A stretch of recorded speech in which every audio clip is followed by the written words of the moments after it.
A lot of people dream about moving to Germany, but not everyone ends up happy here. The difference often comes down to whether your personality fits the country's unique quirks. So in this video, we will show you the top 6 personality traits that define Germany. And if you quickly want to check if you're a match with the country, make sure to check out our free quiz linked in the description below. It's like a personality quiz kind of thing. The first trait is something everyone hears about but doesn't really understand until they have gone through it. And to be honest, if you're not ready for it, it can be the biggest source of frustration. Let us show you what we mean with a quick story. A few years ago, we were on a road trip through the German Alps. Beautiful. We parked at a public parking lot to go for a hike. Pretty normal situation so far, right? But when we walked up to the payment machine, it said something unexpected for Germany. No cash accepted. Download the app. So we did. We downloaded the app, filled out what felt like an endless form, and after like 8 minutes, finally started our parking session. After the hike, we opened the app again to pay. We stopped the parking session and then got completely stuck. There was no payment button, no checkout screen, nothing. We spent about 20 minutes trying to figure it out, getting more confused by the second until we eventually gave up and just left. And here's the best part of this story. 2 weeks later, a physical invoice of €6 arrived in our mailbox, asking us to pay for the parking via a bank transfer. I mean, how crazy is that? And moments like this aren't rare in Germany. They actually reveal something much deeper about how the country works. What we experienced that day is Germany's first major personality trait. You might have guessed it already, and that is bureaucracy. In Germany, process typically comes before convenience, and resolution of things often requires time and patience. You can't always just move forward with a process instantly. Instead, you're expected to follow predefined procedures and work within the existing structure. Many matters are handled through follow-up communication that can take days, weeks, or depending on what it is, a month. And yes, you still get snail mail at times. Now, to be fair, this story with the parking app happened in a small village in the south of Germany. In most German cities, you can pay for parking directly in the app. But the core trait of bureaucracy remains. If you're thinking about moving to Germany, be ready for a world where process and paperwork rule the day. Okay, the second trait is one I still struggle with even after 14 years of living in Germany. Let me share another story. I remember being at a dinner party once. A Mexican friend walked up to me, visibly upset, and said, "You have to read this email." So I took the phone and my first reaction was shock. The message sounded incredibly rude. Naturally, we showed it to another Mexican friend and he had the exact same response. "That's so harsh," he said. And while we were all dissecting how unfriendly the email felt, Yvonne joined the conversation. Naturally, we showed it to her, expecting full agreement. So I read it calmly, handed the phone back and said, "Wow, that's actually very nice." What the? We were completely confused. Then Yvonne explained something important to us. The email was not trying to be warm or charming. It was being precise. The woman had clearly outlined the procedure, explained what was possible, and honestly stated the limitations. Too honestly, maybe. From a German perspective, that email was not rude. It was to the point and helpful. And this experience reveals another key characteristic of life in Germany: direct communication. In Germany, communication is often designed around clarity and efficiency rather than emotional tone. Messages that may feel blunt, cold, or even rude to foreigners are frequently intended as neutral or practical. That's why if you're planning a long-term life here, learning German isn't just helpful, it's essential. Because it's not just about understanding the words of the language, it's about tuning in to the culture's way of communicating. And once you do, you'll see that what sounds harsh at first is actually a sign of respect and helpfulness. Now, let me share one of my favorite descriptions of German culture. Someone once told me that Germans are like coconuts. And here's how it happened. Do you feel like a coconut? Many years ago, I used to play on a softball team, and during practice, I was chatting with a German teammate about cultural differences. He mentioned how warm and open my Latin American culture is compared to some European ones, especially the German one. And then he asked me, "How are you feeling in Germany?" I answered honestly. I told him that building close friendships with Germans had been difficult for me. In fact, at that time, I had 0 German friends. He paused for a moment, smiled, and said, "That makes sense. Let me tell you a secret." Germans are like coconuts, he said. Hard on the outside, but once you crack us, which can take a long time, we're soft and sweet on the inside.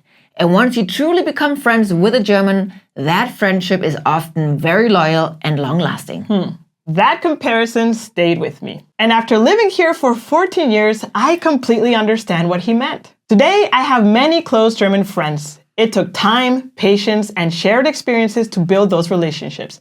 But they are some of the most loyal, thoughtful, and dependable friendships in my life. Gives me goosebumps just to think about it. And this leads to our next trait. Making friends in Germany can be a slow process. Connections are not always immediate, and relationships may take months or even years to fully develop. It's not that Germans are unfriendly, it's just that they see friendship as something that is built gradually through consistency and shared experiences.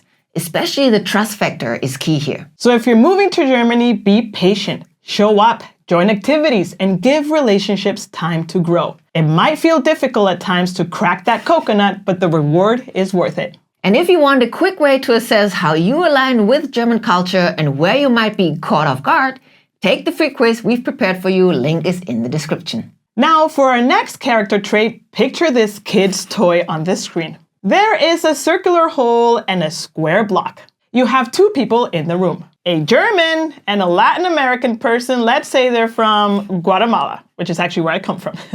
The task given to them is simple. Make the square block fit in the hole. A German looks at it, tries it once, maybe twice, then shrugs and says something like, "This is not possible. This shape does not fit." And that would be the end of the story. Now, how would a Guatemalan react to this same challenge? My wild bet would be that they try to push the square into the circle hole. Doesn't fit. Do they stop? No. They would rotate it, press it harder, actually laugh a little bit, maybe even shave the edges. And worst case, they modify the toy. Not a big deal. There are two very clear mentalities at play here. One is to respect the system. The other is to accomplish the task no matter how. This brings us to another core German trait: rule following and a rigid mentality. For many Germans, if the rule says the square block doesn't fit, that's the end of the story. In other cultures, reality is more negotiable. If something doesn't fit, you find a way to make it work, even if that means bending the rules. Now, neither approach is right or wrong, but when you move to Germany, this difference becomes very real. So if you're moving to Germany, be prepared for a culture where rules matter, systems are respected, and flexibility is limited. Not impossible, but limited. At least at first. I've seen some Germans break the rules now and then, especially in Berlin, but that's a story for another day. Okay, now this next point really depends on where you're coming from. For some, it might feel just like home. For others, it'll be a big adjustment. And that is the weather, Jen's favorite topic. Oh boy. I remember my first winter here, endless gray days, constant spitting rain, and the biggest surprise, having to turn on the lights at 4 p.m. because it was already dark outside. German winters are long, gray, and dark. We're talking about months where the sun barely makes an appearance. And the lack of sunlight can affect your mood and energy. Many newcomers find themselves feeling more tired, less motivated, or even a bit down during the winter months. But here's the good news. There are ways to cope. Some invest in daylight lamps or take vitamin D as a supplement to help their bodies adjust. We love to embrace winter, go out for walks regardless of the weather. So if you're moving to Germany, be prepared for the long, gray winters. But also know that with a little planning and the right mindset, you can make it through. And even find your own ways to enjoy the season. Now, do I still struggle with winter after 14 years? Yeah, sometimes, but not nearly as much as when I first arrived. It does get easier. Okay, now let's talk about money, because this is where many newcomers get a real shock. Compared to countries like the US, salaries here often look lower on paper, sometimes by 20 or even 30%. And at the same time, income taxes and social contributions feel noticeably higher. So if you arrive with a salary-focused mindset, this can feel pretty discouraging at first. You see, Germany operates on a very different logic. I remember a moment from one of our mentorship programs that captures this perfectly. One participant was surprised to learn about a special tax called the Solidarity Surcharge that would be taken from her paycheck. During our live call, she asked, "Why do only high earners have to pay this?" What happened next was fascinating because another participant quickly answered, because Germany's tax system is structured so that higher earners contribute more, helping to finance public systems and broader social stability. That short exchange sums up something fundamental about Germany. The model here prioritizes collective security over maximizing individual take-home pay. In exchange for higher contributions, residents benefit from stronger worker protections, generous vacation days, robust healthcare, and a level of social safety that takes a lot of the financial risk out of daily life. So if you're moving to Germany, don't just look at the salary on your contract. Look at the whole system behind it.